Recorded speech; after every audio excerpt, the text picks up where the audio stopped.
Mitsubishi have just revealed the Eclipse Cross EV. I don't know why, but back in the 90s, I loved the Mitsubishi Eclipse, especially the Japanese version. But now it looks very different to what it used to. It's also now electric, which is awesome.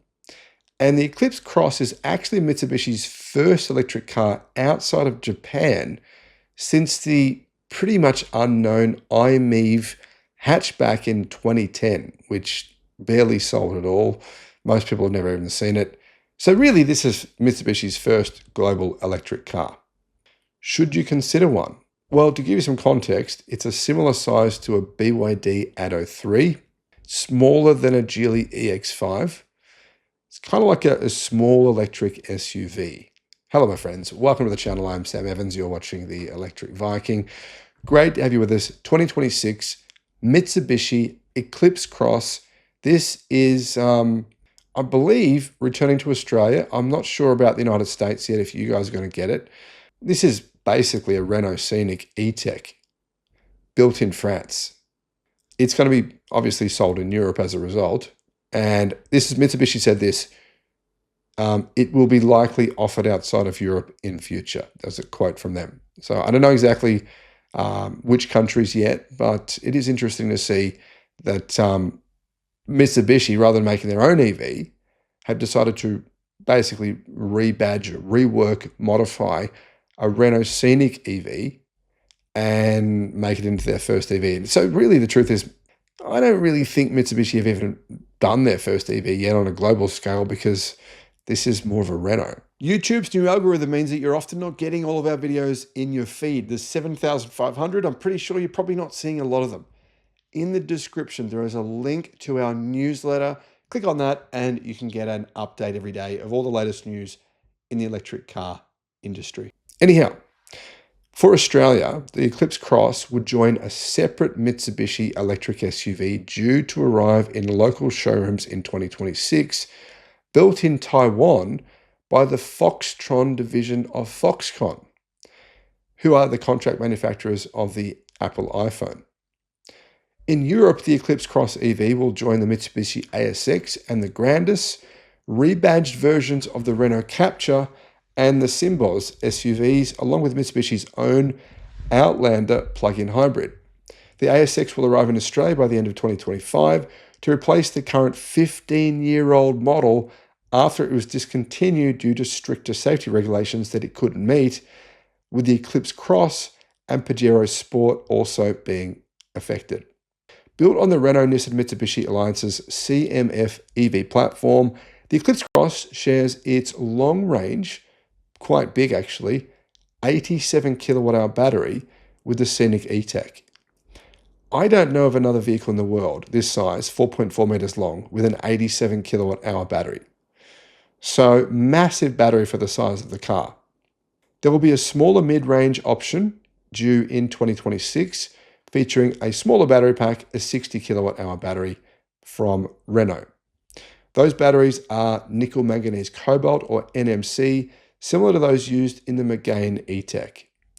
So battery usable size is 87 kilowatt hours. In other words, this is actually, I believe, a 92 kilowatt hour battery. Absolutely massive for the size of the car. Range, 600 kilometers or 373 miles. So let's be fair, that's WLTP range, 600 kilometers. It's not a particularly efficient car, that's the truth, because, for example, a Model Y under the same rating scale, which is all-wheel drive and 2 sizes bigger than this car, with a smaller battery gets the same range. I mean, the new Model Y long-range all-wheel drive with an 82 kilowatt-hour battery gets the same range as this car. Much bigger car, smaller battery, doesn't make sense. So yeah, efficiency is certainly not what this car is about. They've basically just stuck a huge battery in there and gone, well, that'll do. People will get plenty of range. And to be honest, I think people are pretty happy with the kind of range you're going to get from this car. 600 kilometers is good range. The motor, 160 kilowatt, which is 214 horsepower. That's 300 newton meters of torque as well, 221 pound-feet of torque. Front-wheel drive, not my thing, but anyway. 0 to 100, 8.4 seconds. So that's 0 to 62 miles an hour. Top speed, 170 kilometers an hour. 106 miles an hour.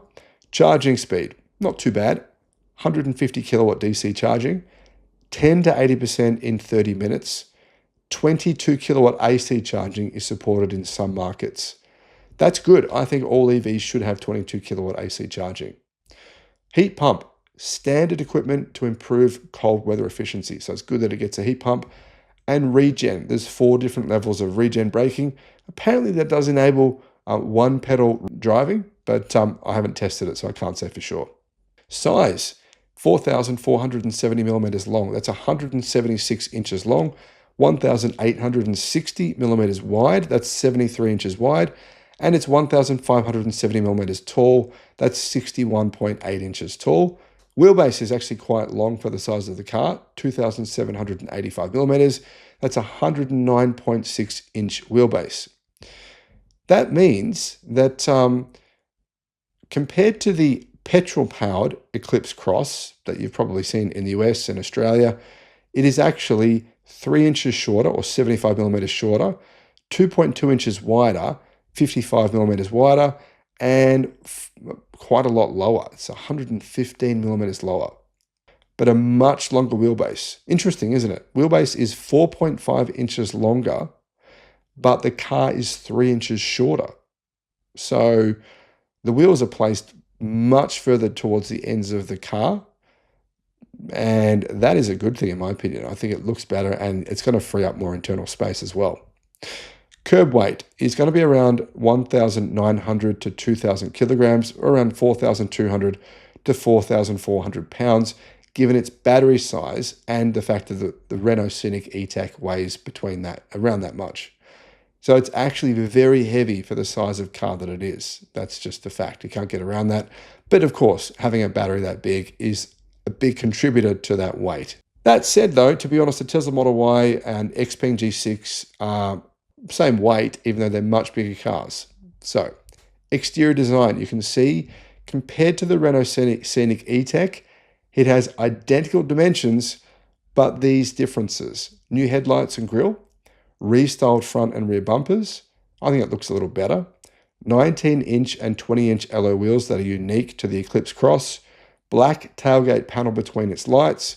Mitsubishi badging instead of Renault badging, obviously. Inside, you can see that there is a 12.3-inch digital instrument cluster, a 12.3-inch infotainment touchscreen with Google built in. That's a good feature. Wireless Apple CarPlay and wireless Android Auto, 15-watt wireless phone charger, 9-speaker 410-watt Harman Kardon audio system, and some pretty handy storage compartments. In addition to that, it gets vehicle to load, meaning the battery can power external devices. The Renault Scenic has that feature. We believe that feature is therefore available in the Eclipse Cross as well. Production and availability. Production begins, I believe, at Renault's factory, has already begun, I've heard, but officially begins by the end of 2025.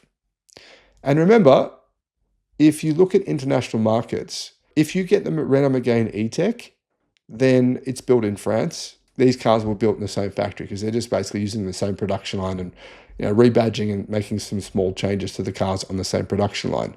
So if you're in a market where you get the Renault Megane E-Tech, good chance that you'll get this as well if you've got Mitsubishi in your market. Pricing hasn't been revealed yet, but given the Scenic E-Tech's price in Europe, expect it to cost around 40 to 45,000 euros.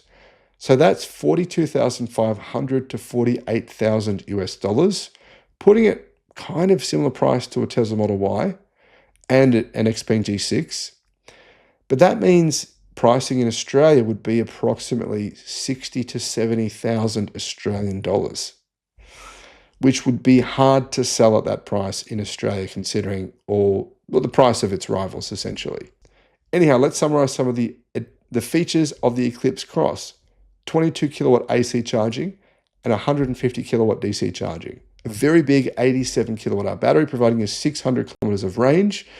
Vehicle to load functionality. It's very heavy for its size, but basically you're getting a Renault Scenic, which I think is actually not a bad car, although it's maybe a little expensive. What are your thoughts, guys? Let me know what you think in the comments. Is this a car that you would consider? Would it, if it was priced at, say, a similar price to an Xpeng G6 or a Zeekr 7X or a Tesla Model Y or for example, a Chevy Equinox or a Chevy Blazer, would you still consider getting one of these? Let us know in the comments. Thank you for watching. Bye-bye. The Sydney EV International Motor Show. If you want to get a 50% discount on your tickets, all you got to do, click the link in the description and use the promotion code that's in the description. Just copy and paste that. Now, I should mention there's only 200 tickets available per day. So if you go to use the promo code and you can't get a ticket, wait till the next day. Don't wait until the day before the show to get your tickets, because otherwise you'll probably miss out on getting the 50% discount.